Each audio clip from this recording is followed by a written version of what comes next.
Andy, I know you have you're part of a gospel advancing network. Yeah. It wasn't always that way, and No. you weren't always necessarily kind of that same mentality, but something happened. Yeah, well, I mean, we met together as youth pastors in our city just to do events, 2 events, see at the pole, and then another event. And those were good things.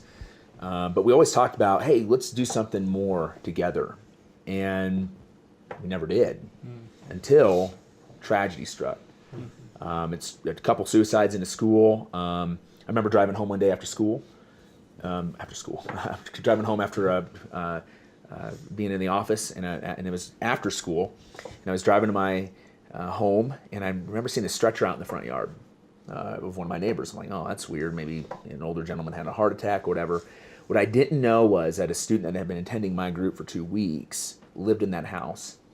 And he came home, he didn't want to face his parents that he was suspended in school, and so he took his life.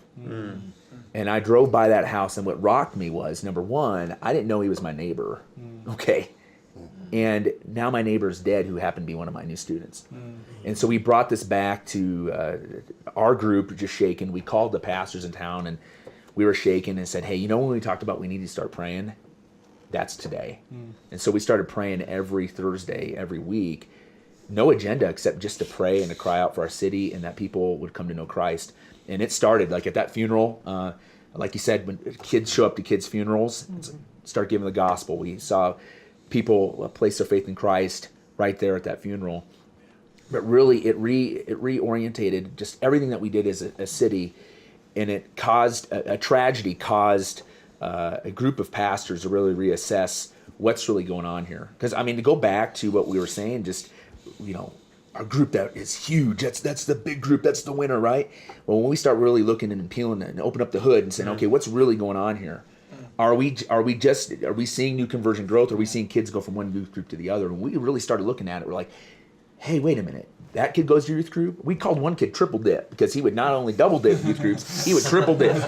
And so what started happening as youth pastors, we started like praying together, and we started sharing our ministry victories and horror stories, to realize a lot of the kids that we thought that were propping our group up, we were all sharing. And we realized we're not taking this city back. We realized the biggest youth group was Satan's. And at that moment we said, you know what, we're going to start kicking the kids back to your group. Or what group do you want your kid to go to? I'll take them. Okay, great. And so it got that strategic. And it continues to this day to where not only do we have some guys that have been in it, like we have the Mr. Bills, but we have some of our students that are now in some of these churches, including mine, that are youth pastors. And it comes down to this. It's not about what our numbers are. It's about who is coming into the kingdom. Who's being baptized, right? That's a true mark that they want to go public with their faith. But it really came down to churches working together and realizing we can't do this alone. We can't do this alone. We realized let's say we took the biggest youth group in town, which wasn't ours. It was the biggest youth group in town, which is about 200 kids. We would need 10 of those to reach 20% of our city. And we realized, what are we patting ourselves on the back for? Like, let's keep going. Like, yes, we should celebrate when one person comes to Christ, but let's not say game over. It's game on. This is the first inning of the ball game, guys. Let's do it. So, but it all started with prayer. It started with tragedy. And when I tell guys across the country, especially when they take the diagnostic, is don't let tragedy be your spark. Don't be reactive to the gospel. Be proactive. And that's what we see in the book of Acts. We see in the book of Acts people being proactive. They know exactly what they could get into. They could be persecuted. They could be imprisoned. Who knows? They could lose their family. They can lose their job. They can lose their wealth. They knew that what they were getting into. And the result was life transformation, and people were coming to Christ.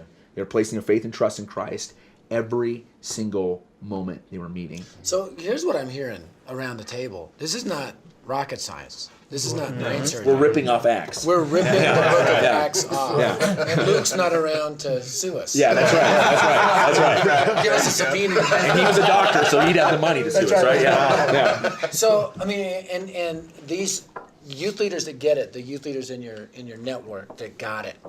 But it takes time for them to get it. It took time. It was a several-year process. Yeah.